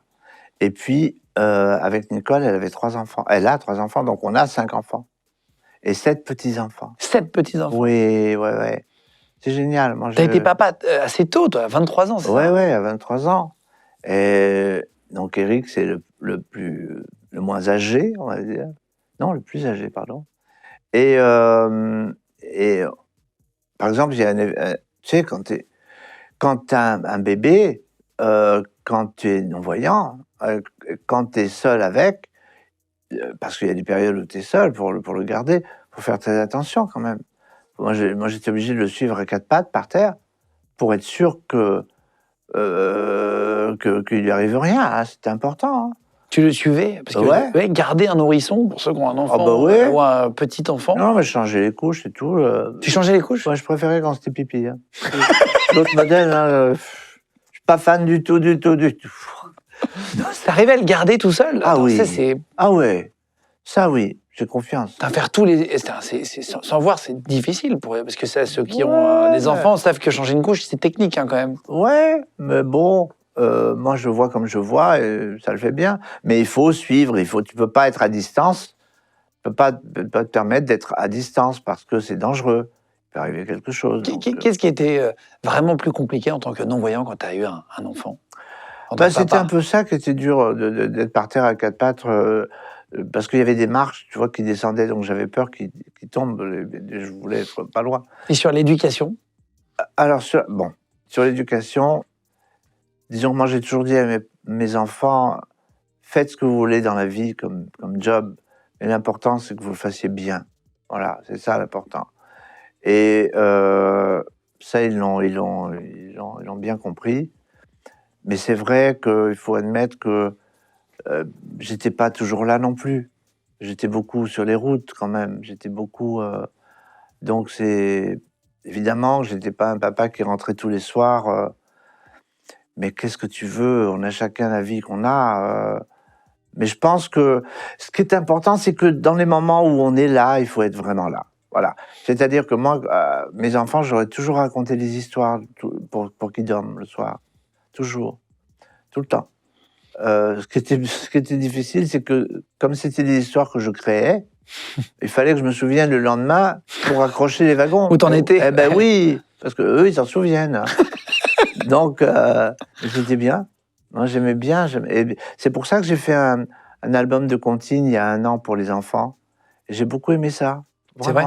Il y a un truc que tu as raté dans l'éducation, un moment où tu as raté, où tu étais en concert, où tu t'es dit, là, ça m'a ennuyé de rater ce moment, je ferai attention la prochaine fois, comme tous les parents, parfois tu rates un truc. Tu vois. Sur le moment, peut-être pas, mais c'est vrai que j'aurais dû peut-être être beaucoup plus dur pour qu'ils fassent de grandes études. Ils n'ont pas fait de grandes études, mais c'est pas tout de ma faute, hein, parce qu'ils n'ont pas voulu non plus. Mais l'important, c'est qu'ils gagnent leur vie honnêtement, et c'est ce qu'ils font. Les chiffres en France aujourd'hui, c'est qu'il y a 207 000 personnes atteintes d'un handicap visuel profond. Bon, ouais. 932 000 d'un handicap visuel moyen. Voilà, c'est donc les sources officielles, publiques de la santé, des solidarités. Ouais. Parce que c'était important d'en parler quand même pour. C'est très important d'en faire parler. avancer les aides dont tu parlais tout à l'heure en début d'émission. Ouais. Juste pour terminer sur le sujet, c'est quoi le moment le plus difficile aujourd'hui pour un non-voyant ou un malvoyant en France, dans la rue? Ben c'est ça, c'est d'être dans la rue. T'as des modèles aussi qui te font traverser, tu vois que les gens ils sont vraiment améliorés, les voyants, dans les consciences quand même. Ils s'arrêtent plus facilement pour te venir en aide ou un truc comme ça. Sauf quand il pleut. Hein, quand il pleut, c'est la galère, hein, parce qu'ils s'arrêtent pas. Mais le plus dur, c'est que des fois, pour les gens, te faire traverser, c'est te faire descendre du trottoir et ils te lâchent au milieu de la circule. C'est grave, ça fait peur. Parce que c'est pas ça, traverser. Il faut aller jusqu'au bout de la traversée. Mais non, le plus dur, c'est ça, c'est que quand même, malgré les belles innovations qui vont poindre, moi j'attends les humanoïdes, et ça va arriver très bientôt, mais oui. Les robots humanoïdes. Mais ça va être merveilleux, ouais. Tu vas lui dire, je veux aller au 27 rue machin, ils vont t'emmener. Bien sûr. Et il va être synchro avec les feux de circulation. Bien sûr. C'est merveilleux. Avec l'intelligence artificielle, ça va arriver très vite, là. Je comprends, Ils annoncent que dans 5 ans, oui. 100% des foyers français auront un robot humanoïde. Mais ouais, moi je veux ça. Ça, je veux. Ça va être une vraie évolution. Ah ben oui. Les gens non-voyants. Et la voiture autonome. Et la voiture autonome. Ça, j'ai compris que c'est... Ah ouais. Écoute, si un jour on a la possibilité de le faire... Ah, je veux. C'est un grand rêve et j'espère que je pourrai. Mais j'aurais pas peur, hein. J'aurais absolument pas peur d'être dans une voiture autonome. Mais il faut aussi qu'on ait le retour des informations, c'est-à-dire que on est en vocal. Pourquoi on s'arrête? Ah oui, Est-ce que c'est un feu une rouge? explication. Ben oui, c'est rien à faire ça. Ça c'est rien du tout, hein, par contre. C'est comme le voice-over de l'iPhone, mais dans la voiture. Monsieur. Ça te décrit. Ouais. Ça te décrit, ça te dit tout ce qu'il y a dans ton téléphone. Et c'est merveilleux. Tu disais que, quand on prépare l'émission, j'ai 2-3 questions pour terminer, tu disais que tu pourrais écrire des sketchs sur les voyants rigolants. Tu disais, il y a de quoi écrire des sketchs. Ouais, c'est bien que tu me parles de ça, tu vois, j'y pensais plus. Oui, je pourrais faire un one-man show là-dessus. Parce que vous avez beaucoup de problèmes. Vraiment, hein. Wow. Par exemple, pourquoi, quand vous voyez une personne aveugle, l'urgence, c'est de le faire asseoir? Ça, je voudrais comprendre, parce que c'est pas obligé. S'il veut rester debout, il peut rester debout. Ah, tu ressens ça quand tu croises quelqu'un? Ah ben oui. Enfin, encore une fois, moi, c'est faussé, parce que je suis public, hein, c'est pas pareil encore. Mais je sais quand même, oui. C'est tout de suite, asseyez-vous. Hein. Pourquoi oui, peut-être. Pourquoi pas, hein, pourquoi pas. Mais il y a un truc que font les voyants, les gens voyants qui t'énervent. Les voyants croient qu'on ne voit rien. Et c'est ça le gros problème, en fait. C'est vrai que, pour moi, l'handicap, encore une fois, la déficience, pour moi, n'est pas un handicap, c'est une déficience. Et c'est vrai que c'est une situation, des fois, qui peut être difficile. Ça peut. Par exemple, quand tu te prends un objet... un truc qui m'énerve vraiment, c'est sur les trottoirs, les plots, tu sais, pour empêcher les voitures de se garer. À la hauteur de la poitrine, à peu près, en métal, là, les trucs. Ça fait très mal. Ça fait des années que je dis que c'est une stupidité. Surtout que j'ai appris, quand je faisais mon rapport, que m'avait demandé Xavier Bertrand, qu'à Sheffield, en Angleterre, il y a des plots comme ça, mais qui sont virtuels. C'est-à-dire que quand la voiture, elle se gare ou elle ne devrait pas se garer, eh bien, ça alerte les policiers, agents, quoi. voilà, et ils viennent verbaliser la voiture. Voilà. Mais pas qu'on se cogne nous. Une dernière petite question sur les feux rouges. Tu disais que tu avais une petite télécommande. En fait, Oui. Il existe des télécommandes qui permettent en fait d'activer sur certains feux rouges. Il y a une petite option. Alors, parfois, on les entend. Je vais te raconter comment ça se passe. C'est drôlement simple. Tu as une télécommande que tu tiens dans la poche. Tu l'as toujours sur toi, du coup, cette télécommande, Ouais. quand tu sors, ouais. Ouais. J'ai oublié à la maison, par contre, aujourd'hui. Mais cette télécommande, tu n'as pas à appuyer sur aucun bouton. Quand le feu est équipé, et c'est ce qui est beaucoup le cas, ça vraiment, par contre, ça a progressé. À Paris, beaucoup, et en province, il y en a des centaines et des centaines. Le feu se déclenche tout seul. Ah, c'est vrai. Ça te parle, ouais. Quand t'approches de la truc. Ouais, ça se déclenche, ça te dit le nom de la rue, et c'est vraiment bien ça. Ça, c'est vraiment très bien. J'ai vu un petit article, je vais te poser la question, j'ai trouvé ça étonnant. Les Ouais. Enfoirés, chaque année, Ouais. souvent ils jouent des morceaux. Bah oui, pourquoi pas. On les entend jouer, etc. Ouais. Je t'y ai jamais vu dedans. Tu sais pourquoi? Non? Parce qu'ils m'ont jamais appelé. C'est simple, hein. Sinon, je serais allé. Bah, pourquoi je serais pas allé, bien sûr? Ils t'ont jamais invité dans les Enfoirés? Ah bah non. Non, bah, je n'en veux pas, hein, ils font ce qu'ils veulent. Monsieur. Mais non, ça s'est jamais passé, en fait. Donc, c'est pour ça que je suis pas... C'est étonnant de jouer des morceaux et qui t'aient jamais invité. Je me dis que je te poserai la question parce que c'est Bah vrai que oui, chaque année on les voit. Je sais pas du tout pourquoi. Il n'y a pas de raison majeure ni mineure. Ça s'est jamais passé, quoi. Et si on t'invitait, tu irais? Bah oui, bien sûr, j'irai. Pourquoi pas? Si je suis libre ce jour-là, hein, ça dépend. Bah oui, parce que je travaille un peu aussi. Tu vas sortir un nouvel album qui Yes, s'appelle sir. L'amour dans les mains. Oui, monsieur. Au moment de la sortie, si vous voyez cette vidéo et qu'il est sorti, je vous mettrai tous les liens de toute façon dans la description. Vous n'avez plus qu'à cliquer dans la vidéo, donc sous la vidéo YouTube, vous cliquez sur description, il y aura le lien directement. Et si jamais vous nous écoutez en podcast audio, merci à vous de faire de Légende le premier podcast de France, voilà, sur Spotify, Deezer, Apple Podcast, Amazon Podcast. Vous pouvez cliquer dans la description de ce podcast et vous retrouverez comme ça. Je mettrai les liens.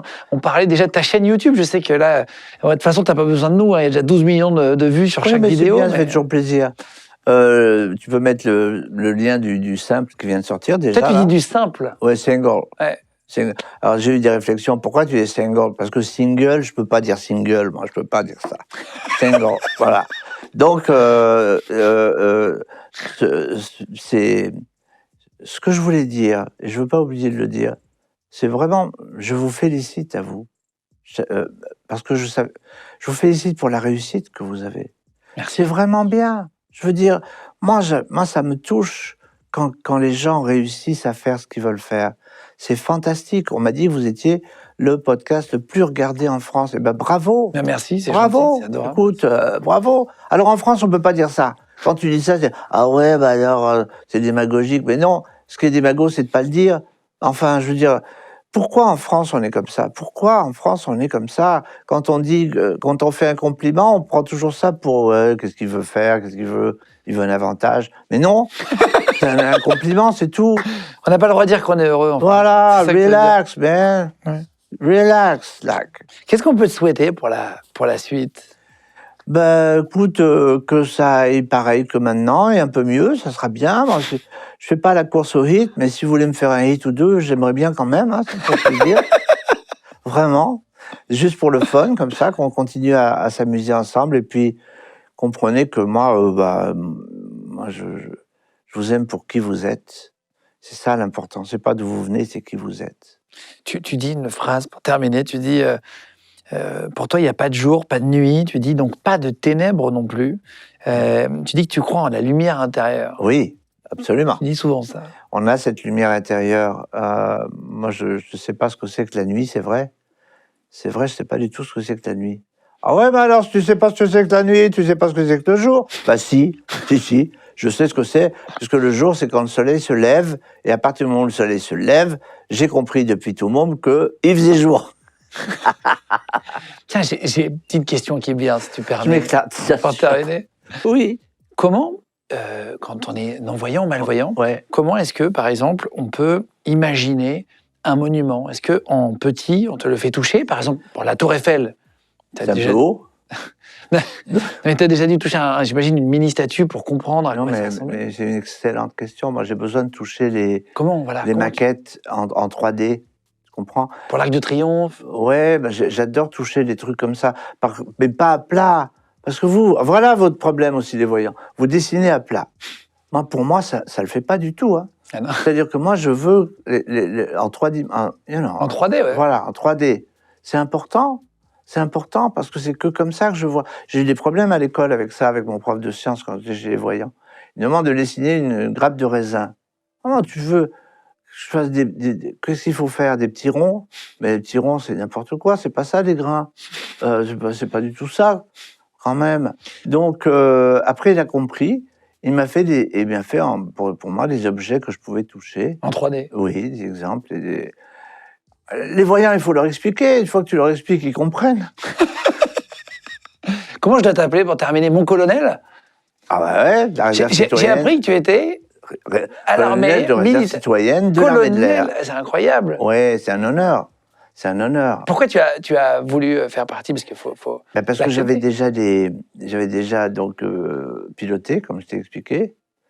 J'ai piloté aussi un modèle plus gros. Un jour, je le raconterai. Beaucoup plus gros, même. C'est quoi? Plus gros. C'est un vrai, quoi, un modèle. Genre, qui contient. Voilà. Ils ont laissé piloter un énorme avion? Incroyable. Bah oui, mais j'ai pas fait une secousse. Donc. T'as pu sauter en parachute? Oui. Et alors? J'ai sauté en parachute. Ah, c'était quelque chose, hein. Parce que ça t'a plu ou c'est... Beaucoup, oui, ça m'a plu, mais c'est quand même un challenge. Ah, Mais ce qui m'a moins plu, c'est qu'on était à peu près 40 personnes dans l'avion. Il y avait une odeur d'essence très forte, ça j'ai pas aimé. Et surtout, les voyants, voilà aussi. Vous vous excitez facilement quand vous criez, alors qu'il n'y a pas à crier, il faut se concentrer, il faut s'intérioriser. Et donc ça criait de partout, ça j'aimais pas. Je pense qu'il y en avait qui voyaient le vide et qui avaient peur de Sûrement, de sauter. mais c'est flippant d'entendre ça. Et quand tu sautes, tu dois être le premier sur la marche de l'avion. Et tu as ton moniteur qui est dans ton dos, Oui. en tandem. Et c'est toi qui donnes Oui, l'impulsion. t'es collé à quelqu'un derrière. Et c'est toi qui donnes l'impulsion. Oui, t'es dans le vide avant lui, quoi. C'est ça. Ah oui. Mais... Ouais. Et t'as la bouche qui... Et tu te dis, T'as pas eu peur avant de sauter? Look, pas avant de sauter, mais en plein saut, je me dis, bon, tout ce qui peut m'arriver, c'est mourir, mais sinon, ça ira très bien. Donc, ça allait très bien, finalement. Et ce qui est vraiment planant, c'est que quand le parachute s'ouvre, tout d'un coup, waouh, tout d'un coup, c'est le silence, parce que ça fait beaucoup de bruit avant. La sensation est folle, quand même. Oh ouais. Et je trouve que quand on pose les pieds par terre, sur le sol, il fait beaucoup plus chaud que quand on est parti du sol. Et j'ai adoré ça. Et tu as fait des grands 8 déjà? Des grands 8, des montagnes russes, ouais, parcs d'attractions avec les enfants ou quoi, non? Ouais, je suis pas trop fou de ça, moi. Ah, c'est vrai? Par contre, j'adore aller à Euro Disney, d'écouter les chansons, les petites musiques, et tout, ça me fait pleurer, j'adore ça.